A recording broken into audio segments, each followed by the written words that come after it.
Hi everyone, welcome back to the Seed Series, Applied Anthroposophy. My name is Tess Parker and I'm really just full of gratitude tonight. We're really coming to the end of our second semester. I can't even believe what a journey we've been on.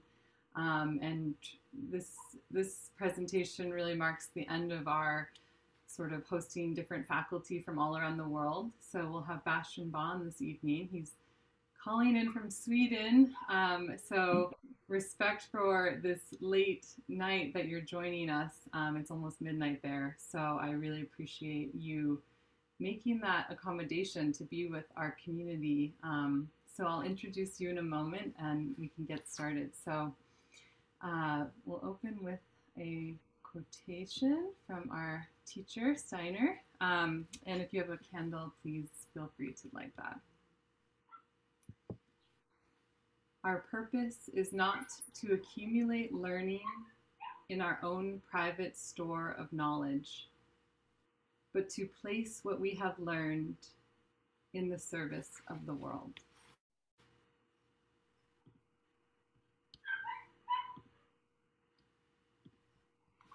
So, hi Bastiaan. We've hosted Bastiaan on other programs with the ASA, and I had thought maybe you'd been with us for Applied Anthroposophy, but no, I think your spirit was just here all along. So Bastiaan's from the Netherlands and has served many years as a teacher and then entering the seminary as a priest in the Christian community later in life, and has been dedicating his time to that. And, you know, he has written many books. I have a couple of them here. Lord of the Elements, Old and New Mysteries, and is currently writing a book. That's why he's in Sweden right now. So very excited for you to keep sharing your work with us. And yeah, I'll just let you kind of, we've given you the task of being one of the penultimate speakers for us. And I really appreciate that you're up for that. And thank you so much for being with us tonight. Well, unfortunately, I cannot show you Sweden at the moment because it's pitch dark here. We just went outside, my wife and I, for half an hour and were immersed in a giant starry sky, very, very beautiful. But with this late talk at midnight, I hope that I stay awake. If in case not, Tess, you have to wake me up. But I will manage, I think. I want to begin this talk with a few motives of the overarching theme with which you work during the year, the theme of the butterfly. And I hope to share a few pictures that make or can build a bridge between this overarching theme and what I want to bring this evening. I heard from Tess and Angela that you worked for many months already on the theme of the butterfly. And I asked them if you worked already with this theme related to symbols. What is the symbol of the butterfly? And how is it used in culture? And therefore, I made a few photos from my own country, in fact, from the tiny village where I live, Zeist, where we have a graveyard, a cemetery, where you can see this image of the butterfly, which is here a symbol of something. Tess, can you show this first picture? Luckily, a friend of mine was able to make the photo while I'm here in Sweden, but I see this cemetery often when I walk by. I visit it once in a while, And here you have in a cemetery which is built, I think, around 1860 or 1870 or so, a few symbols of death and something further. If you take the next, no, let me see for a moment, let us see for a moment what you can see at this entrance of the cemetery. In the middle, up, is the symbol of, how do you call this, old way of measuring time with a glass that is turned, a sand. An hourglass. An hourglass. You see in the middle an hourglass, but it is winged. So you have the image of time that falls between your hands, so to say, and at the other side, something that is lifted up. Now let's look somewhat closer to the next photo, where you can see two symbols of death. One is the image of two torches. But the strange thing is they're upside down. So the fire is going down. The expression of the fire of life that turns downward.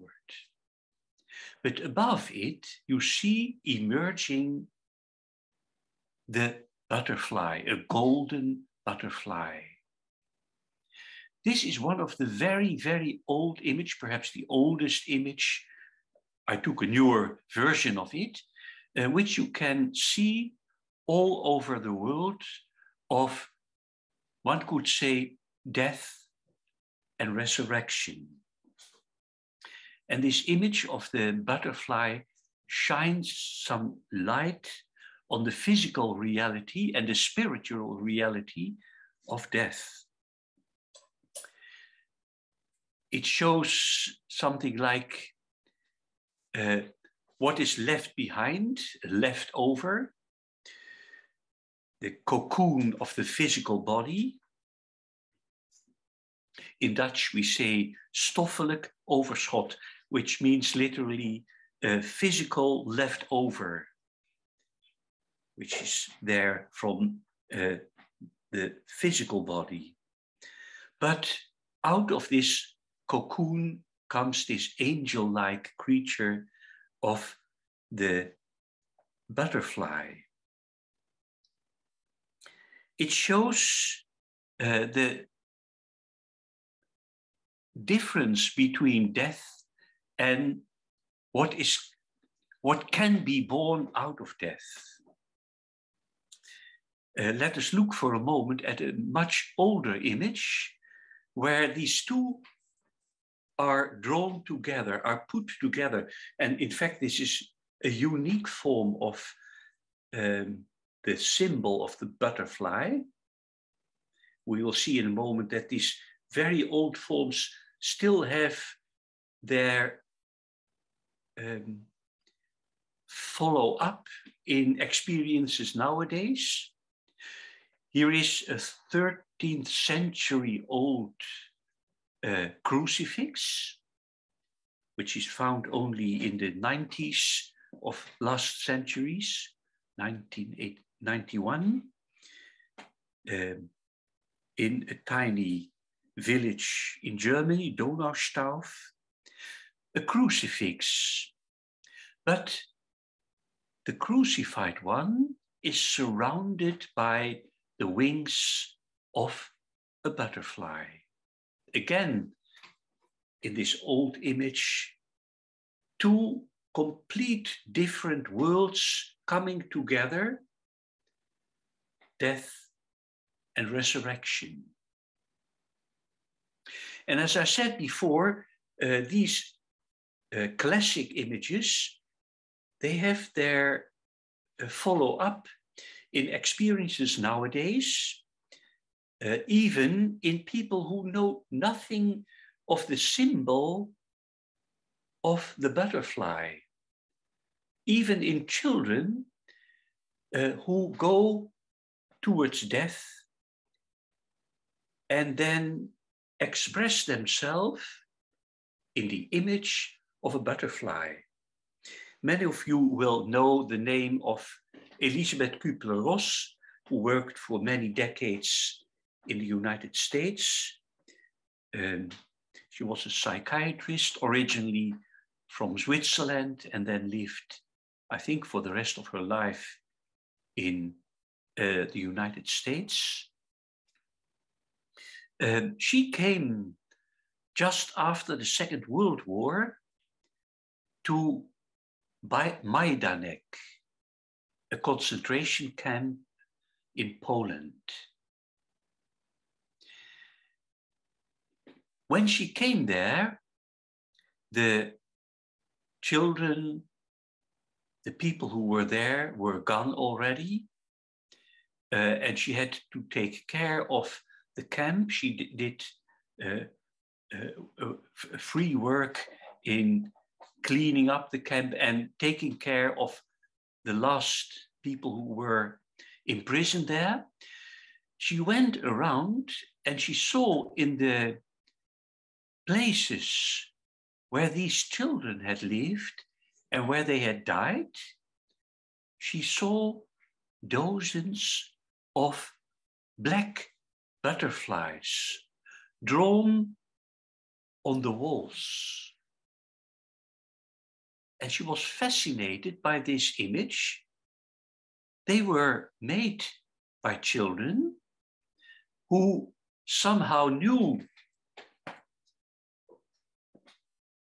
that they were going towards death, and they wanted to express themselves in order to be prepared, so to say, for death. And out of themselves, they made this image of the butterfly.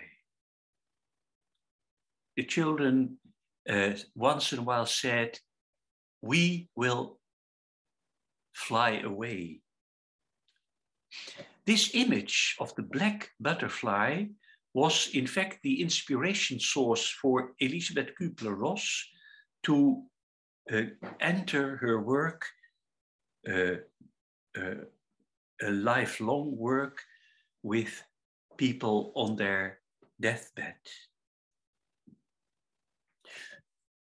Now let me go from these classic images to the theme of today, which does not immediately have to do with death and resurrection, but one could say with the miniature of this image of death and resurrection, how these two themes work in daily life.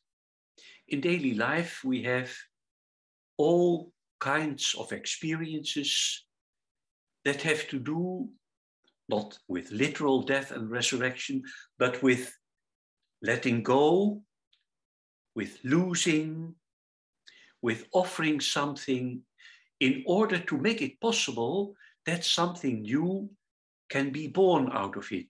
That, so to say, the butterfly can emerge from the crisis in your life.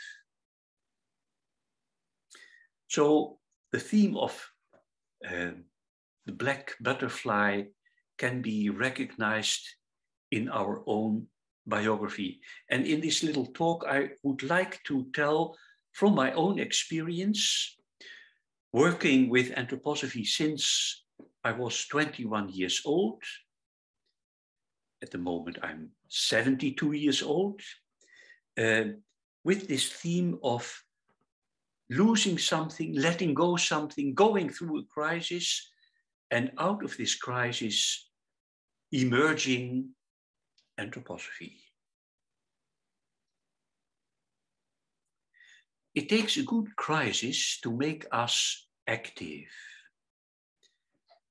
Hermann Hesse, the famous poet, wrote a beautiful poem in which he expresses these stages. that are necessary in our own life in order to let the butterfly emerge from the cocoon, so to say. Let me read at least a part of it, and you can read it for yourself if you want later. Stages. As every flower fades and as all youth departs, so life at every stage, so every virtue, so our grasp of truth blooms in its day and may not last forever. Since life may summon us at every age, be ready heart for parting, new endeavor. Be ready bravely and without remorse to find new light that old ties cannot give. In all beginnings dwells a magic force for guarding us and helping us to live. Serenely let us move to distant places and let no sentiments of home detain us. The cosmic spirit seeks not to restrain us, but lifts us stage by stage to wider spaces.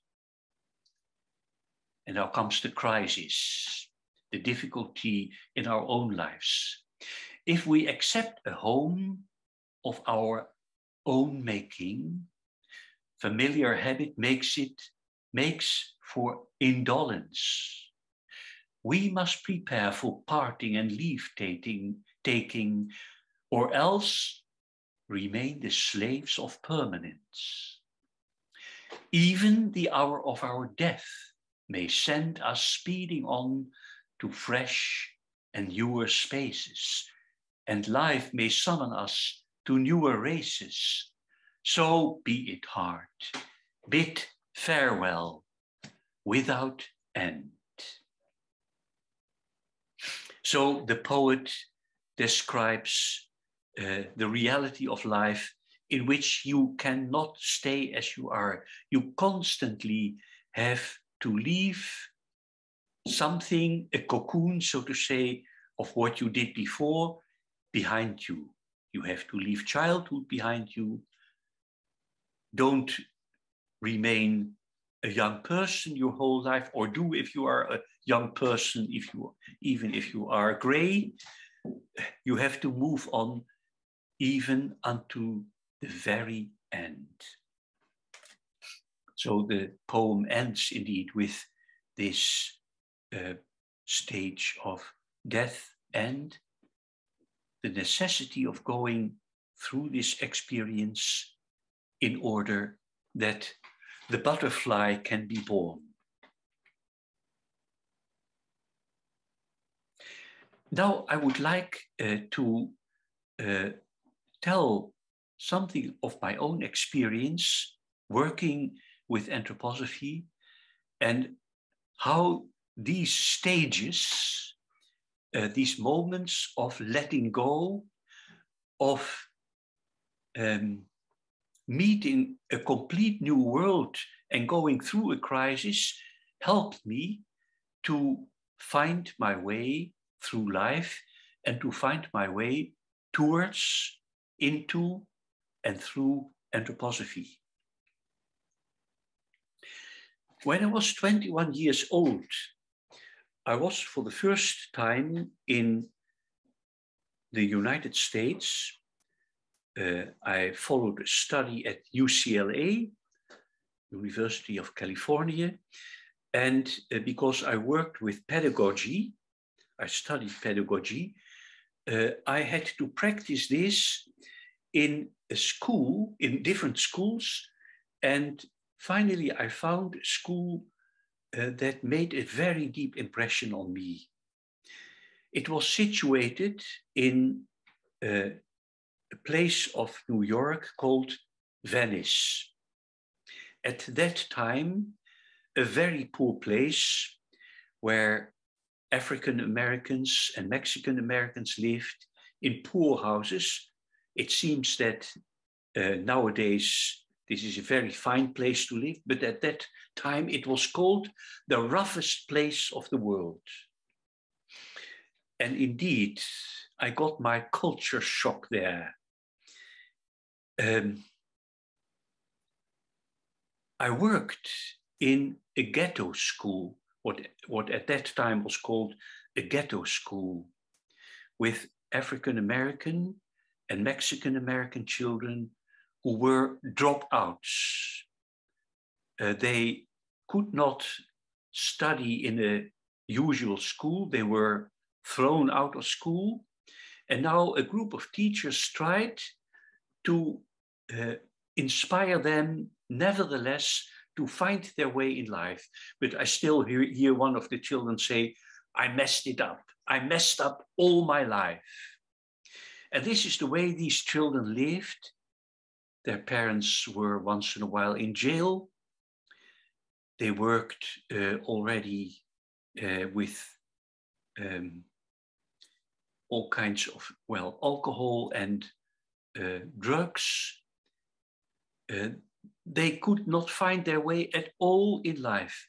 And for me, this was a giant shock coming from the Netherlands, where at that time things were still rather in order, to see a world where there was only destruction. At that time, I felt, if life is so desperate for these children, if the future is so desperate, I have to make something out of my life that makes an impact. At that time, I had a recurring dream. I saw myself sitting in front of an altar. At one side of me was my Waldorf teacher, who played a very important role in my life. At my other side was the priest of the Christian community, who played an important life in my role. They were like two pillars to the left and the right of me. And I was sitting in front of the altar. In fact, I was familiar with this image of the altar, because from my 10th year on, I came as a child in the Christian community. But now, in my dream, there was no priest. Suddenly, in front of the altar, I saw the image of Christ himself. No, in my dream, I met Christ himself. I saw his image as clear as I can see you. And this image was so shocking and so impressive that it gave me the urge to follow my path toward priesthood. Although at that time I knew that I still had to go a long time and to go a long way in order, first of all, to become familiar with anthroposophy in daily life. After America, I decided to work for several months at the other side of the world. And together with a Waldorf teacher, I went to India to work there in Gandhi schools, which at that time were trying to step from their regular form of teaching toward anthroposophy. And together with an elder Waldorf teacher, I traveled through India and worked with this system of Gandhi schools, trying to change steps from Gandhi School to Waldorf School. My next stage in life was working for 7 years in a Waldorf school in the Netherlands, where anthroposophy was applied. And now I started, although I felt myself still a baby in anthroposophy, to work with anthroposophy in the classroom. Here I found that the key towards anthroposophy, and in fact the key word of anthroposophy, you can find it even literally, is don't stand still. Develop yourself. All the time, move onward. Let the old cocoons fall if you see that there is no life anymore, and go through a crisis. It takes often a good crisis to get yourself moving. And here I found, and I will make this, I will illustrate this in a few examples. I found how necessary it is to let go of your one-sided way of looking at the world, or your one-sided way at looking at people. First of all, I recognize this through working with children. When you work for 7 years with one and the same group of children, that is meant in Waldorf schools, that the teacher goes all the way with the children. Of course, you will meet children who are somehow familiar to you, whom you love, and other children who are completely different than you, and they arouse certain feelings of antipathy. You cannot allow yourself to develop sympathy and antipathy in a classroom. That's a terrible way of working with, or better said, against children. And this I noticed, but also I noticed how important this concept is of working with children, that at the end of the day, you look back on what you did with your children and what the children did with you, and you ponder how you can change next day, how you can learn, how you can develop yourself out of your own one-sidedness. So one day I was in a conflict with a child, and I felt antipathy towards her, and certainly she towards me. At the end of the day, in my review of the day, I again saw the face of this child, and I felt my own one-sidedness, my own antipathy toward her. And I felt I needed to do something between now and tomorrow in order to connect to this child. I spoke a prayer for her. I meditated on this child. I saw her face before me. And next morning, when I stood at the entrance of the classroom and shook hands with each of the children, this child stood before me and looked at me with a complete open expression, saying me without words, yes, we can go further again. You built the bridge during the night. This very interesting concept that Rudolf Steiner gives, that you don't only teach during the day, but you continue your work through the night. You have to connect, so to say, day and night. You have, to put it bluntly, to put the children under your pillow. You have to put the impressions of the day under your pillow, sleep with it, wake up with it, and then find how to work further with your children. One of the teachers of kindergarten in United States, some of you might know her name, Barbara Patterson, who taught for decades, told me a wonderful story about this theme of working day and night, connecting day and night with children.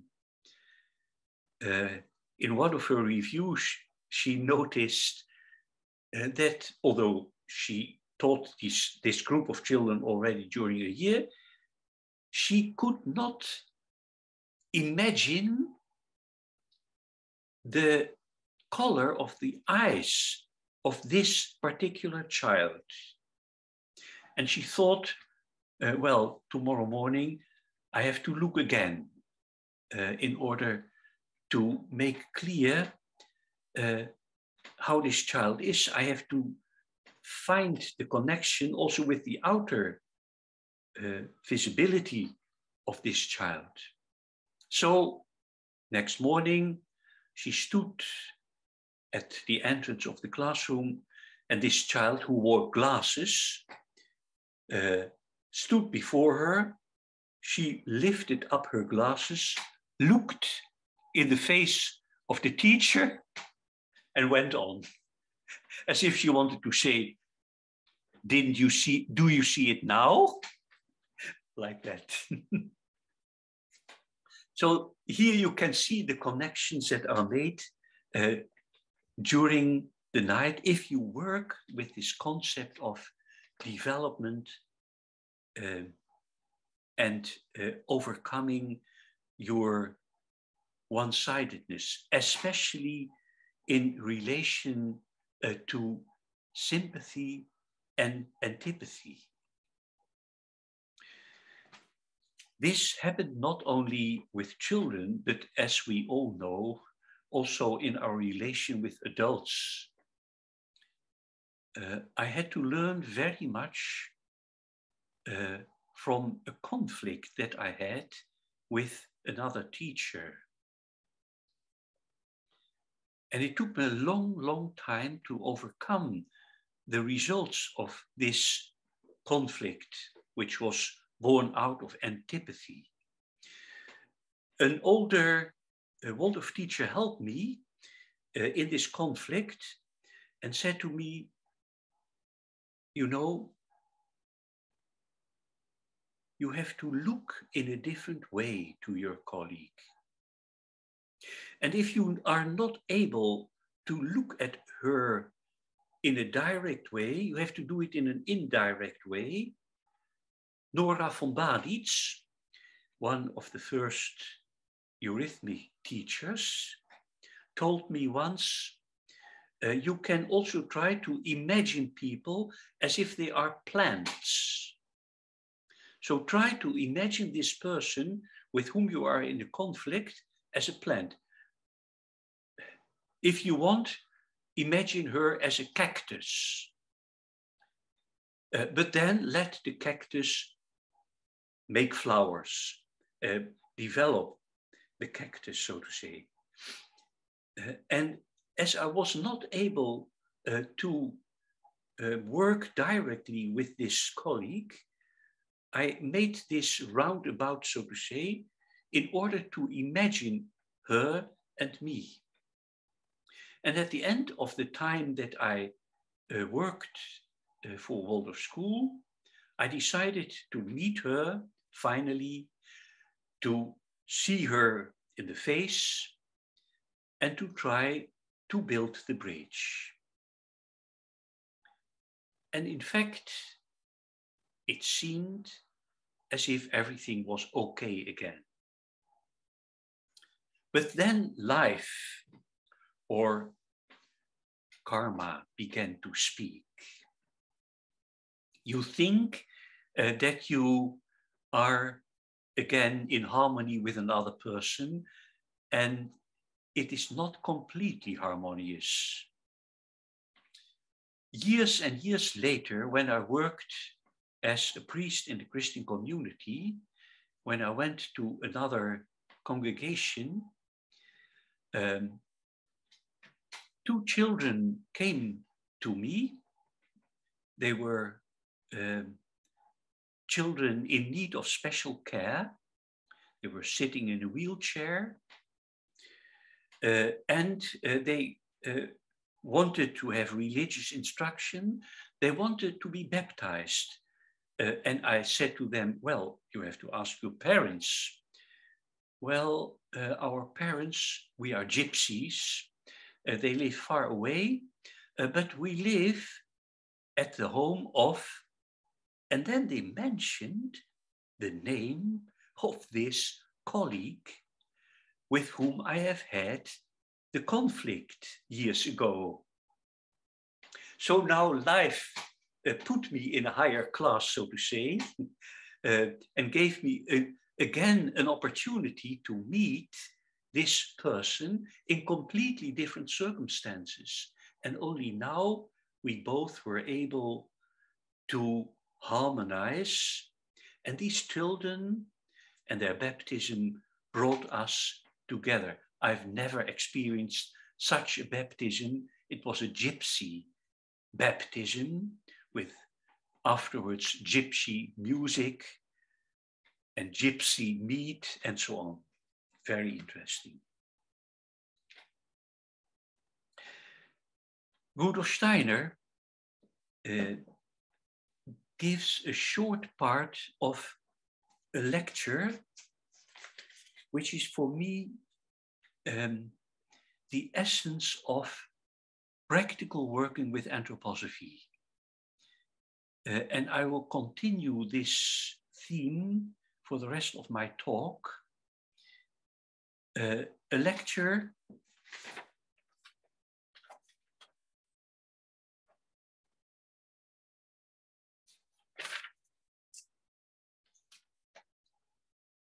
you have the text over there.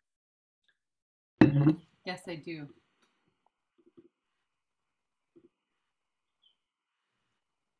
Yes, yeah. Let me see. It is a lecture from October 10th, 1916, GA 168, where Rudolf Steiner talks about how to work together with people, how to connect with them, even if you don't like them, even if it is very difficult to work together with them. In the first part, which you can read for yourself later, he describes how we constantly work unconsciously or half-consciously with sympathy and antipathy.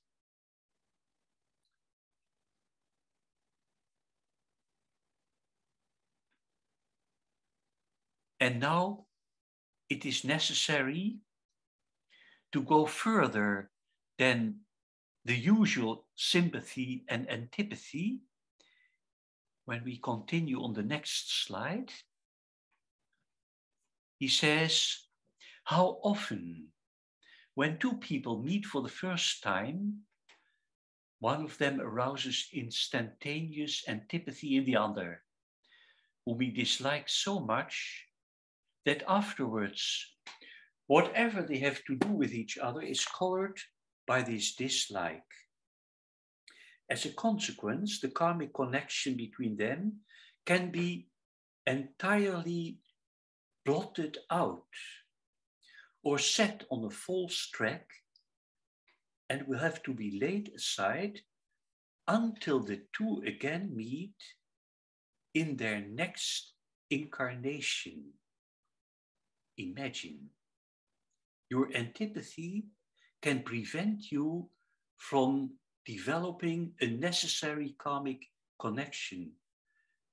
And if you are prevented to follow this connection, you have to do your homework in your next incarnation. Udo Steiner continues, sympathy and antipathy are the greatest enemies of true social interests, though only too little heed is paid to the fact.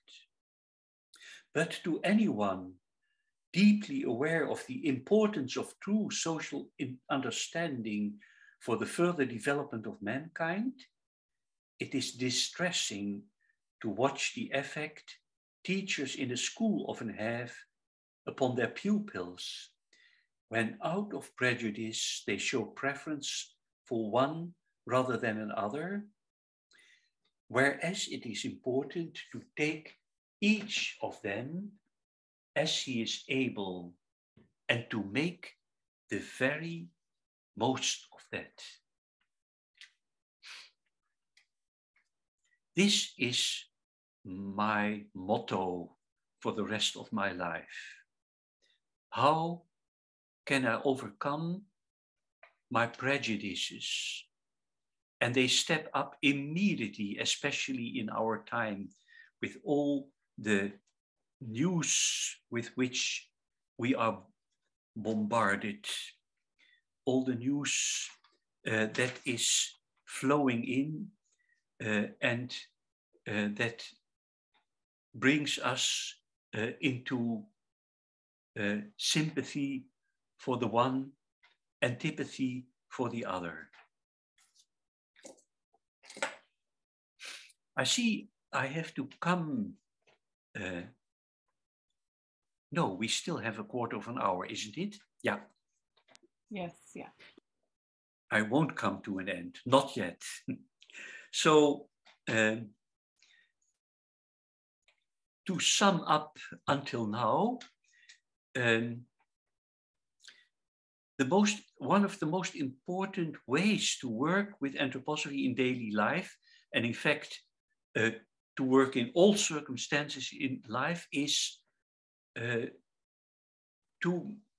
become clear more and more, to become conscious more and more of the way how I look at people and how I look at the world. In fact, it is more important how a person looks at another person than how this person is. Or you can also say it is more important how a person takes his destiny than how his destiny is in fact. The way we look at things, the way we look at people, the way we look at events.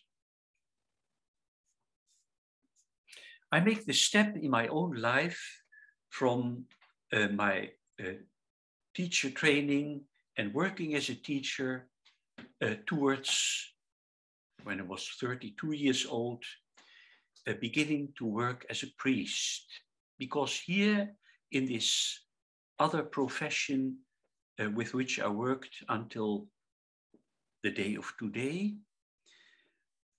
I began to notice that anthroposophy is something that has to be deepened. As said, I began as a baby anthroposophist.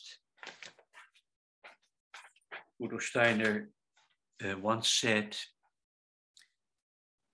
conviction about anthroposophy might be compared to a baby just starting out in life, uncertain at first, scarcely more than a belief.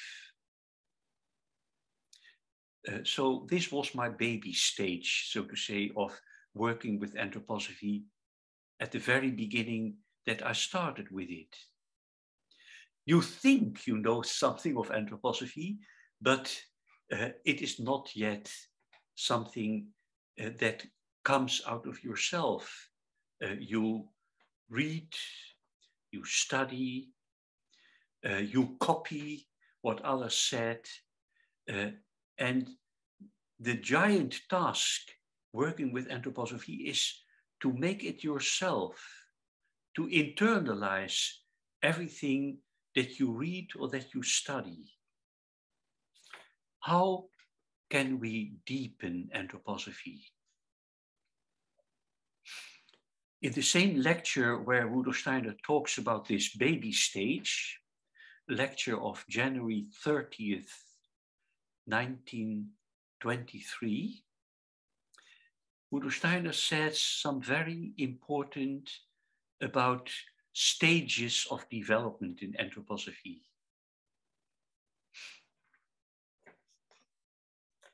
We may say that anthroposophy begins in every case at the scientific level, calls art to the enlivening of its concepts, and ends in religious deepening. It begins with what the head can grasp, takes on all the life and color of which words are capable, and ends in warmth that reassures the heart, so that man's soul can at all times feel itself in the spirit, its true home. Stages of anthroposophy. And then he ends in a very direct way, compact way. We must learn on the anthroposophical path to start with knowledge, to lift ourselves to the level of artistry, and to end in the warmth of religious feeling. And this is for me a kind of key sentence in working with anthroposophy, in deepening anthroposophy. I started as a teacher with studying. Of course, as a teacher, you work with art, but then you have to go even deeper than the feeling, than the level of feeling, the level of the heart, and go into the depth of the will, into what Rudolf Steiner then calls religious feeling.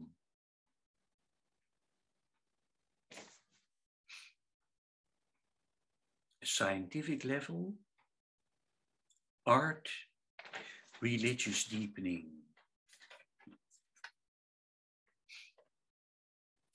This is for me, so to say, the gentle way of the poem Stufen, which Hermann Hesse wrote, the gentle way of working with these stages in life, trying to harmonize with the challenges that life gives, trying constantly to leave behind what is unnecessary and to open your eyes for the child that is before you, for the people that you meet, to open your eyes for your own one-sidedness, for your sympathy and antipathy, and to move further. And in fact, to put this whole story in one word, not in one sentence, the key word of anthroposophy is, not just for me, but for everyone, you can even read it in the work of Rudolf Steiner, is the word development. This is the key word of anthroposophy. There are people who have counted words. Of course, you don't have to do it on yourself. You put a computer program on the lectures of Rudolf Steiner and you ask him which word is mentioned most of all by Rudolf Steiner. And they found it is the word development. If you want to count, you don't have to. It is 13,000 times that Rudolf, 30,000 and a few times that Rudolf Steiner used the word development in his lectures.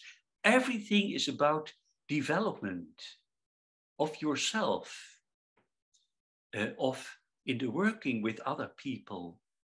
Don't stand still. Now, in my work as a priest in the Christian community, I had a wonderful opportunity to develop. During the 42 years in the meantime, that I worked as a priest in the Christian community, 3 times I was sent again to the same congregation. So I was given an opportunity to meet people in 3 different stages of my life and in different stages of their life. From 1981 to 1987, I worked in Zeist as a priest. Then I was sent to another congregation. Then again, 10 years back in my first congregation. Then I was sent to North America, where I worked for 6 years at the priest training. And now I'm back for the 3rd time in my life in this congregation. And I meet these people again and again. And I had the wonderful opportunity to deepen the connection with these people through deepening anthroposophy, through working with this concept of overcoming my sympathy and my antipathy. Of course, you have the same story that begins again and again, not only in the classroom, but also in working in pastoral care and in the sacraments, where you meet people who are very sympathetic, and that can be a mutual sympathy, or other people with whom it's not so easy to work, or with whom there's even the possibility of developing a conflict. When you enter a congregation as a baby priest, just ordained, you are received in a warm bath. That's just wonderful, a new priest. Of course, at that time I was young. I had lovely children. I had a wonderful family. Everything was nice. But when you work for 10 years, 20 years, things become different. Your hairs get gray. You are no more the young man who is so interesting. And then you go further. Don't step back, yeah? Or when you have a conflict with a member of your congregation, of course you have to step back once in a while. You have to do your exercises. I will end with a few of these exercises, and then go further than your antipathy. And you will find deepening your relation with another person. No person is just dull or uninteresting. Under the surface of each individual, there is a giant depth, or above the surface, there's a giant height where you can meet the other person in another way. Now let me come to an end with a few exercises that I practice in my work as a priest. and in fact began to work already with them in my work as a teacher, how to connect with a person with whom you have difficulties, or how to connect with a person who has difficulties, or how to connect with a group of people who are in a conflict beyond sympathy and antipathy.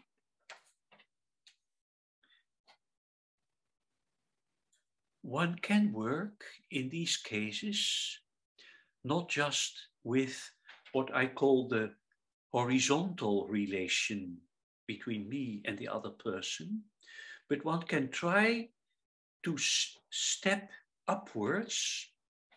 I can try to step upwards towards my own angel and try to connect with the angel, the angelos of the other person.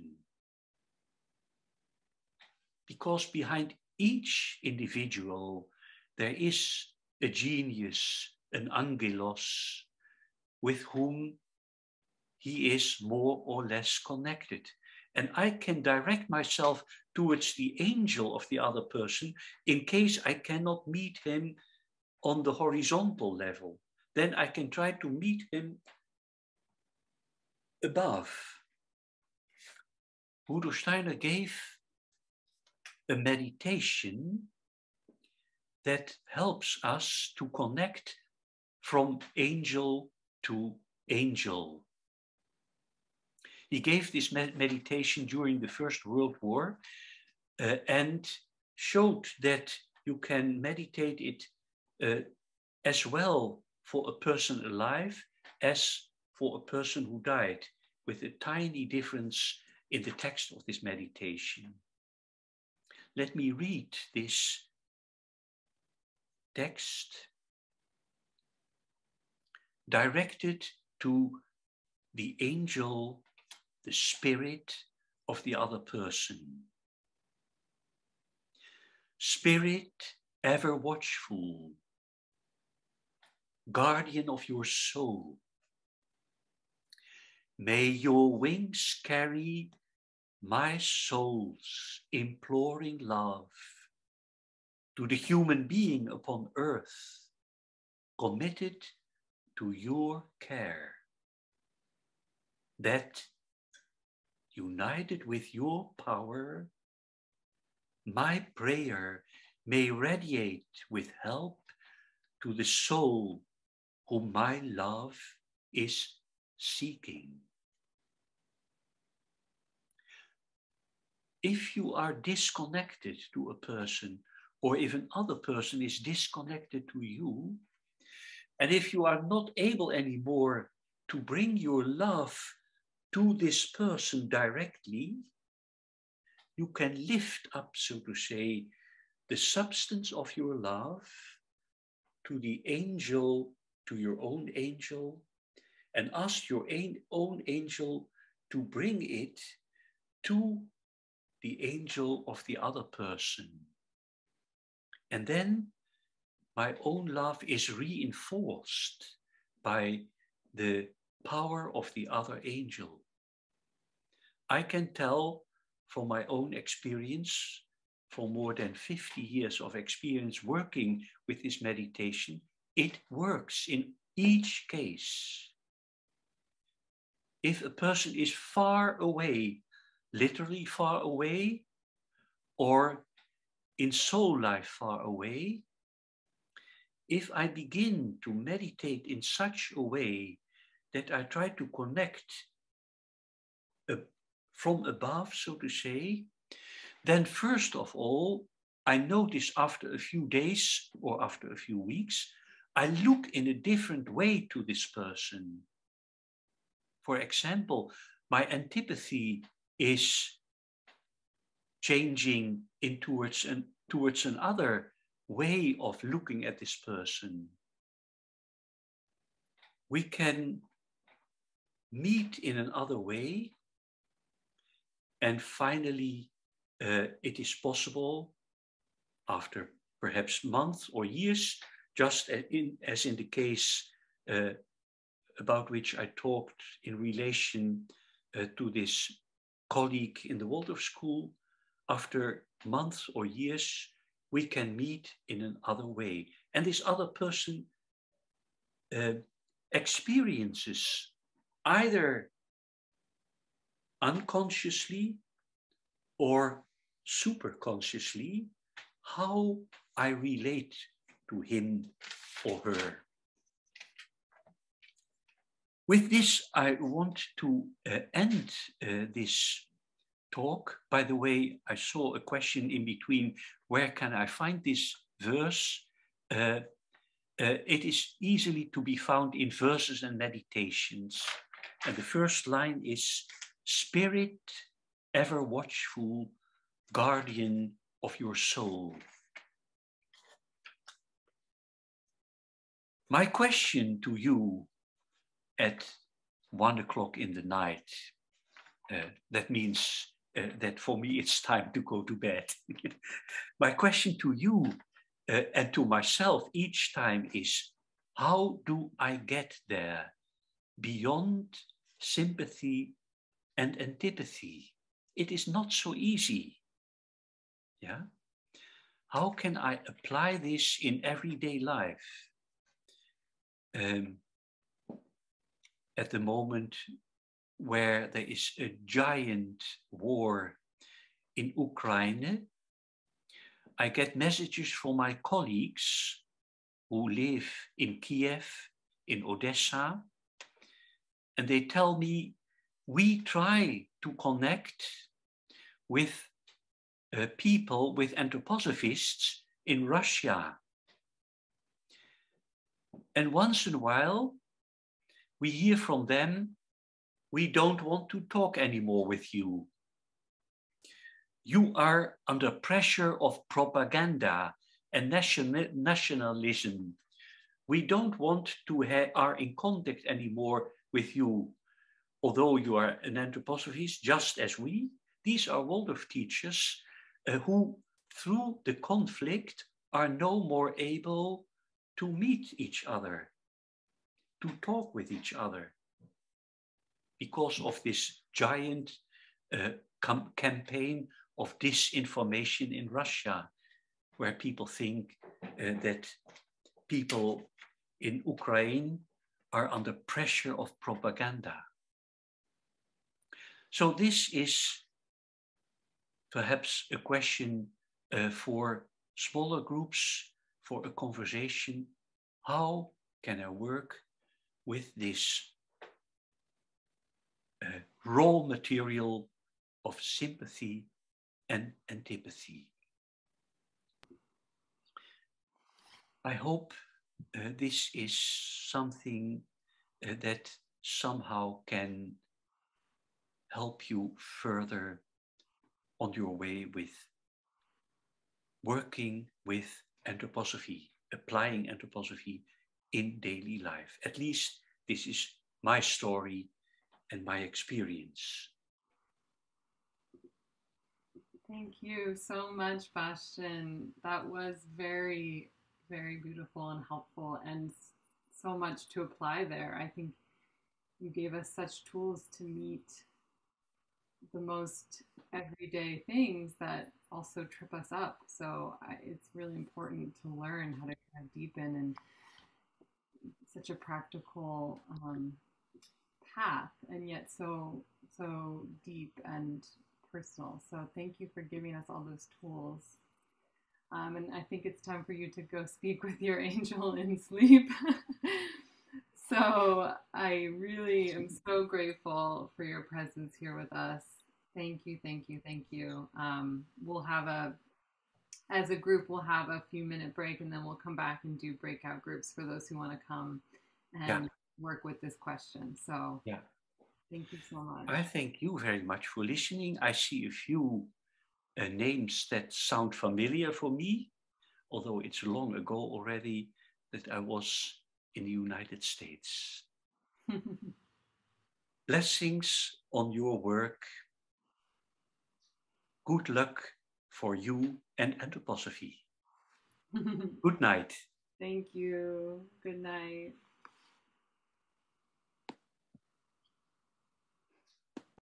So, wow, yeah. So we'll have just a few minutes and we'll be able to come back and do small groups. I think that'll be a really nice way to kind of work with everything that we just heard. So thank you. So just a few, 3 to 4 minutes.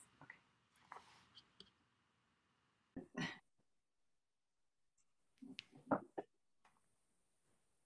So Hi, Catherine. welcome back, everybody. We just have a few minutes, but yeah, it's really, we're just thinking about how we're coming to the end of our seed series and how, well, not the end, because we do have the May master and we have next week. So there's the full cohort call next week, and then we'll have 4 sessions in May. But yeah, really just honoring, the journey we've come through. And yeah, if anyone would want to share for we just have a couple minutes, so be mindful of your offering and kind of keep it succinct and essential, so we can just hear from a couple people. You should be able to unmute as well.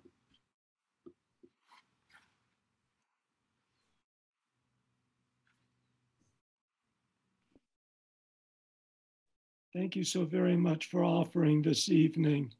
I've always wanted to meet Bastiaan Baan, and his book, Lord of the Elements, was one of my favorite books to read.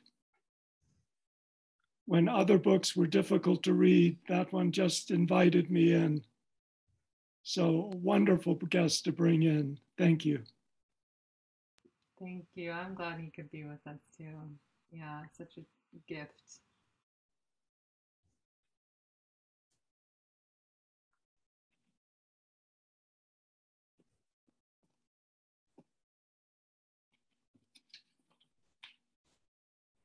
Mm.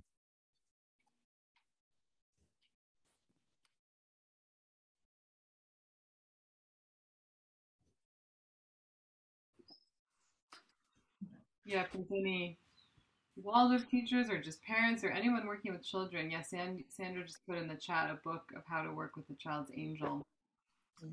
Working with nervous, anxious, or depressed children by this anthroposophic psychiatrist, Dr. Henning Kohler. Okay. That's a good resource. Thank you.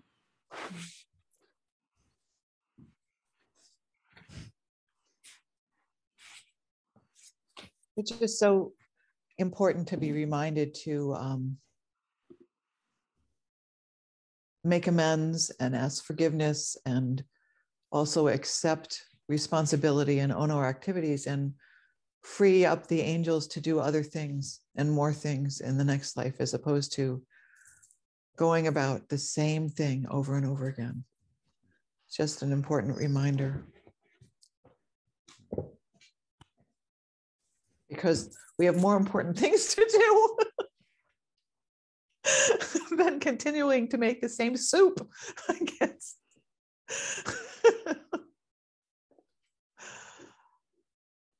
Good one.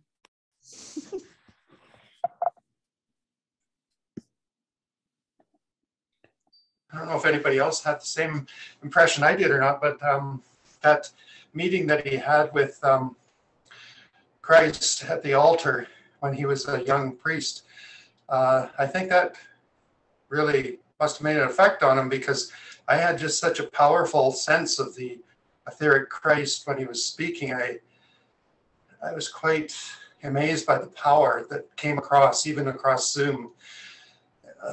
Yeah, that's why I said in the comments that who he was spoke much louder than the words that he spoke. Yeah, I don't know if anybody else had that same impression or not. But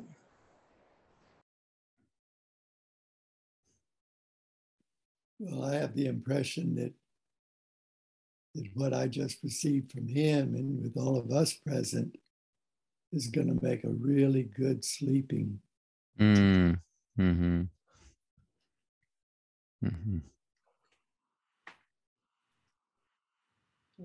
Yeah, it brings so much attention to that threshold moment of going to sleep and what we can do to prepare. And Yeah, I really feel supported in this, so much support that he offered. Yeah, this just almost like permission to keep moving forward and to keep um, moving out of the cocoons and not staying still. That was something I think I needed to hear at this kind of transitional time, seasonal shift. And yeah, it's kind of a pivotal moment right now, I think, energetically. So the idea to keep moving through that crisis. Yeah. And that it works. Here's a man who's 72 years old, and he was able to give examples throughout his life, which were so easily seen in not for us, the retrospect, but that how, doing that works, and how the angels work it so that even the example of the teacher with whom he was having difficulty, how, he's brought right back into this situation with her, again, 10 years later, and then yet again. And it just reminded me that, I sure have some work to do still with some people, and how important it is. So it's good. Excellent. Thank you, Lark. Yeah. It makes me wonder that this theme has definitely come up since the antipathy in several of our sessions, and definitely in the biography work. And I'm wondering if when we meet sympathy in balance, or we meet antipathy in balance, if that's not clearing the way for meeting again in the spiritual world. For instance, a lot of us, we're meeting right now, we're meeting on Zoom, we're meeting virtually, we would never have a chance. And I'm feeling a great deal of sympathy for everybody that I meet on Zoom. And if we meet each other on the other side, if that when we are able to resolve or bring that, whether it's antipathy or sympathy, to a balance in itself, if that doesn't make for a clear meeting on the other side between death and a new birth. And Steiner speaks of that in several of his lectures, how, if we carry this into, our into life after death, then who we meet there is just like in a cloud. We can't talk to them or touch them, even though we'd want to say, I'm sorry, or anything. We need to do that work on this side. Mm-hmm. Helena also gave a great example of why working through the angels is really so helpful. And she had mentioned that sometimes when you have antipathy with someone, that person acts out of their double, and your double is responding right to them. And then it ends up becoming this, just awful thing. And if you remove that from you by working with the angels, then the angels can, they don't duke it out like we do. They can solve it and, really be able to heal. And so we were talking in our group about how that has happened.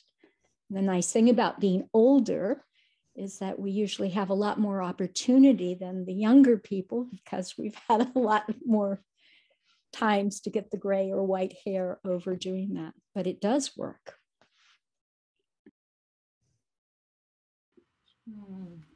Thank you so much. Yeah, there's so much that came from this, and I think we're kind of at our time, so I will have to close, sadly. But yeah, I really look forward to our next week, to the full cohort, everyone being together and kind of closing out our second semester together. So thank you all for for being here, and we'll see you next time. Yeah, thank you everyone.